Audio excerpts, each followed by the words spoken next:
नमस्कार दोस्तों, स्वागत है आपका बिहार एक्सप्रेस न्यूज में। तो चलिए आपको लेकर चलते हैं आज की मुख्य और ताज़ा खबरें की ओर। इससे पहले आप वीडियो को किस शहर से देख रहे हैं कमेंट में जरूर बताएं और वीडियो अच्छी लगी तो वीडियो को लाइक करके चैनल को सब्सक्राइब जरूर करें। भूल जाइए पुराने सासाराम जंक्शन को होने जा रहा बड़ा बदलाव, देखेगा अलग तरह का नजारा। डीडीयू रेल डिवीजन के सीनियर डीसीएम सुधांशु रंजन ने शुक्रवार को सासाराम जंक्शन पहुंचे यात्री सुविधाओं को और बेहतर बनाने पर रेलवे के अधिकारियों के साथ विचार विमर्श किया। इस दौरान अमृत भारत दूसरे चरण के तहत होने वाले कार्यों के लिए योजना बनाने का निर्देश अधिकारियों को दिया ताकि उसके अनुरूप राशि आवंटन की दिशा में प्रक्रिया शुरू किया जा सके। रेलवे के अधिकारियों को तोहफा नहीं होगी सीट की परेशानी, अश्विनी वैष्णव ने बताया क्या है नया प्लान। भारतीय रेलवे को देश की लाइफलाइन कहा जाता है। देश में रोजाना 2 करोड़ 40 लाख से ज्यादा लोग ट्रेन से सफर करते हैं। इतनी बड़ी तादाद में लोगों का रोज सफर करना भारतीय रेलवे के लिए कोई चुनौती से कम नहीं है। अक्सर यात्रियों की शिकायत रहती है कि त्योहारों और छुट्टियों में उनकी टिकट कंफर्म नहीं हो पाती है। यात्रियों को थोड़ी राहत पहुँचाने के लिए भारतीय रेलवे ने एक बड़ा ऐलान किया है। भारतीय रेलवे ने जानकारी दी है कि देश में 10,000 नॉन एसी कोच बनने वाले हैं। रेलवे मंत्री अश्विनी चौबे ने यह ऐलान किया है।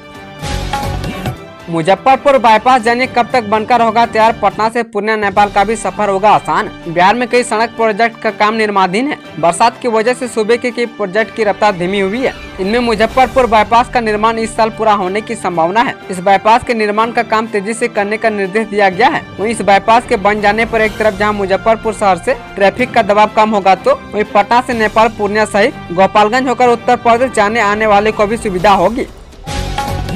अनंत अंबानी की शादी में बिहार के 2 नेताओं को मिला निमंत्रण। प्रसिद्ध उद्योगपति मुकेश अंबानी ने अपने पुत्र अनंत अंबानी की शादी में शामिल होने के लिए मुख्यमंत्री नीतीश कुमार और राजद अध्यक्ष लालू प्रसाद यादव को आमंत्रित किया है।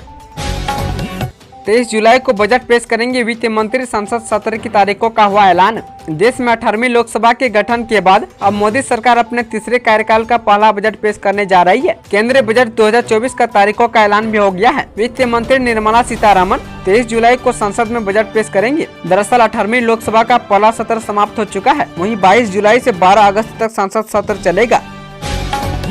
बिहार के इन जिलों में आज होगी झमाझम बारिश। राजधानी पटना समेत बिहार के अधिकांश हिस्सों में मानसून की सक्रियता बनी हुई है, जिससे लोगों को चिलचिलाती गर्मी के प्रकोप से राहत मिली है। मानसून की सक्रियता के कारण ही 7 जुलाई को भी पटना के कुछ इलाकों में रिमझिम बारिश देखने को मिली। वहीं अररिया, सुपौल, मधुबनी, कटिहार और किशनगंज जिले में भारी बारिश का पूर्वानुमान है। भर्ती परीक्षाओं में पेपर लीक की आशंका होगी खत्म। परीक्षा से 5 घंटे पहले तय होगा प्रश्न पत्र। उत्तर प्रदेश के प्रतियोगी परीक्षाओं में पेपर लीक रोकने के लिए प्रशासन ने ठोस कदम उठाए हैं। उन्होंने अब एक ऐसा जाल बुना है कि अब पेपर लीक की संभावना लगभग खत्म हो जाएगी। भर्ती परीक्षा के लिए प्रश्न पत्र 2 या इससे अधिक सेट में तैयार होंगे। ये काम परीक्षा से 5 घंटे पहले होगा। जुलाई से दिसंबर के बीच होने वाली भर्ती परीक्षाओं में यूपीएससी इसी पैटर्न को अपनाएगा। परिवारों ने मुझे साझा किया, राहुल गांधी ने हाथरस कांड पर सीएम योगी को लिखी चिट्ठी। लोकसभा में विपक्ष के नेता राहुल गांधी ने हाथरस कांड पर यूपी के मुख्यमंत्री योगी आदित्यनाथ को चिट्ठी लिखी है। उन्होंने सीएम योगी से हादसे में पीड़ित परिवारों की मुआवजे की राशि को बढ़ाकर जल्द से जल्द उन्हें प्रदान करने के लिए आग्रह किया है। राहुल गांधी ने चिट्ठी को अपने एक्स हैंडल के माध्यम से सार्वजनिक किया है। के पाठक का फिर बदला गया विभाग, नीतीश सरकार का बड़ा फैसला। सीनियर आईएएस के पाठक हमेशा सुर्खियों में रहते हैं। शिक्षा विभाग में अपर मुख्य सचिव रहते हुए उनकी काफी चर्चा होती रही। वहीं कुछ दिन पहले शिक्षा विभाग से तबादला कर राजस्व एवं भूमि सुधार विभाग के एसीएस उन्हें बना दिया गया था। अब राजस्व एवं भूमि सुधार विभाग से उनका तबादला कर दिया गया है। अब के पाठक को राजस्व परिषद के अध्यक्ष सदस्य बनाया गया है। बिहार में बनेंगे 2 स्पेशल इकोनॉमिक जोन, रोजगार और निवेश को मिलेगा बढ़ावा। उद्योग मंत्री नीतीश मिश्रा की पहल बिहार में 2 विशेष आर्थिक क्षेत्रों की मंजूरी का रास्ता साफ हो गया है। भारत सरकार द्वारा स्थल निरीक्षण में पश्चिमी चंपारण और बक्सर को उपयुक्त पाया गया। फिलहाल कुछ औपचारिकताएं बाकी है, जिसके पूरा हो जाने के बाद इसे अप्रूवल के लिए भेजा जाएगा। पटना समेत इन 11 जिलों में आज होगी झमाझम बारिश। आईएमडी का येलो अलर्ट जारी। बिहार में मानसून की बारिश का सिलसिला जारी है। लगभग सभी जिलों में मानसून सक्रिय हो गया है। मौसम विभाग ने उत्तर बिहार, दक्षिण मध्य एवं दक्षिण पूर्व भागों के जिलों के 1 या 2 स्थानों पर गरज व चमक के साथ बारिश का येलो अलर्ट जारी किया गया है। वहीं शुक्रवार को प्रदेश में ठनका की चपेट में आने से 19 लोगों की मौत हो गई है। इसके अलावा 11 जिलों में भारी बारिश की संभावना मौसम विभाग की ओर से जताई गई है। सांप ने शख्स को डसा तो उसने दांतों से 3 बार काट कर लिया बदला। बिहार से एक हैरान कर देने वाला मामला सामने आया है, जहां एक युवक को सांप ने काट लिया। सांप के काटने के चलते युवक इतना ज्यादा गुस्से में आ गया कि उसने उल्टा सांप को 1 नहीं 2 नहीं बल्कि 3 बार दांतों से काट लिया। इसके चलते सांप की मौत हो गई। वहीं जब इलाके के लोगों को पूरे घटना की जानकारी मिली तो वे तुरंत ही युवक को इलाज के लिए अस्पताल लेकर पहुंचे। फिलहाल उसकी हालत स्थिर बताई है।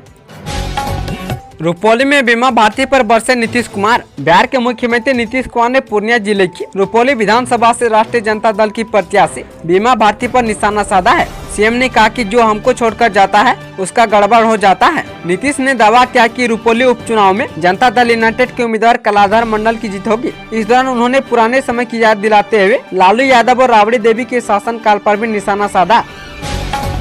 सभी डीएम को मुख्य सचिव का निर्देश 15 जुलाई तक कर लीजिए तैयारी। बिहार में 22 जुलाई से शुरू हो रहे सावन के साथ ही 14 स्थानों पर श्रावणी मेला शुरू हो जाएगा। इसकी तैयारी को लेकर मुख्य सचिव ब्रजेश मेहरोत्रा, राजस्व एवं भूमि सुधार विभाग के अपर मुख्य सचिव दीपक कुमार सिंह ने संबंधित 13 जिलों के डीएम, एडीएम समेत अन्य अधिकारियों के साथ वीडियो कॉन्फ्रेंस के माध्यम से समीक्षा की। राजस्व विभाग मेला के आयोजन पर 5 करोड़ से ज्यादा की राशि खर्च करेगा। विनोद तावड़े बने रहेंगे बिहार के बीजेपी प्रभारी। विनोद तावड़े बिहार भाजपा के प्रभारी बने रहेंगे, जबकि लोकसभा चुनाव में सह प्रभारी बनाए गए दीपक प्रकाश को पार्टी ने सह प्रभारी बनाया है। वे हरीश द्विवेदी के बदले सह प्रभारी के तौर पर काम करेंगे। लोकसभा चुनाव में एनडीए के बिहार में 40 में से 30 सीट जीतने के बाद भारतीय जनता पार्टी ने प्रभारी में कोई बदलाव नहीं करने का फैसला लिया है। शुक्रवार को बीजेपी के केंद्रीय नेतृत्व की ओर से 24 राज्यों के नए प्रभारी और सह प्रभारियों की सूची जारी की गई। इसमें बिहार के कई वरिष्ठ नेताओं को देश के अन्य राज्यों में जिम्मेदारी दी गई है। बिहार के नगर विकास मंत्री नितिन नवीन को छत्तीसगढ़ का प्रभारी बनाया गया है। राज्यसभा सीट मिलने के बाद उपेंद्र कुशवाहा ने ले लिया बड़ा फैसला। लोकसभा चुनाव में काराकाट सीट से हार मिलने के बाद उपेंद्र कुशवाहा निराश चल रहे थे, लेकिन जब से उन्हें राज्यसभा सीट देने की घोषणा की गई है तब से वे फिर से सियासी मैदान में एक्टिव हो गए हैं। उपेंद्र कुशवाहा लगातार समीक्षा बैठक कर रहे हैं और आगामी विधानसभा चुनाव की रणनीति में भी लग गए हैं। सासाराम में नहर में डूबी 4 छात्राएं, पूरे गांव में मचा हड़कंप। पूरे बिहार में जमकर बारिश हो रही है। ऐसे में सासाराम से एक दिल दहला देने वाली घटना सामने आ रही है, जहां 4 लड़कियां पेट धोने के क्रम में नहर में डूब गई। इस खबर की सुनने लगते पूरे गांव में हड़कंप मच गया। पानी में डूबी छात्राओं की तलाश की जा रही है और ग्रामीण हर जगह तलाश में जुट गए हैं।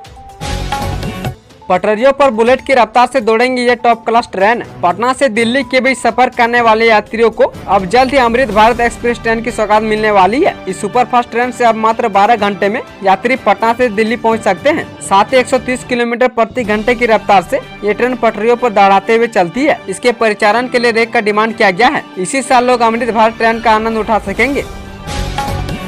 राजगीर कोडरमा रेल रूट पर सफर होगा बेहद दिलचस्प। सुरंग, पहाड़ों और घने जंगलों के बीच से गुजरेगी ट्रेन। बिहार में राजगीर से कोडरमा भया तिलैया रेलखंड पर मार्च 2025 से ट्रेनों का परिचालन आरंभ होगा। इसको लेकर रेलखंड में बचे हुए कामों को जोर शोर से पूरा किया जा रहा है। राजगीर से तिलैया तक की दूरी 46 किलोमीटर है, वहीं तिलैया से कोडरमा तक की दूरी 64 किलोमीटर है। इस रूट पर अगले साल से ट्रेन दौड़ने लगेगी।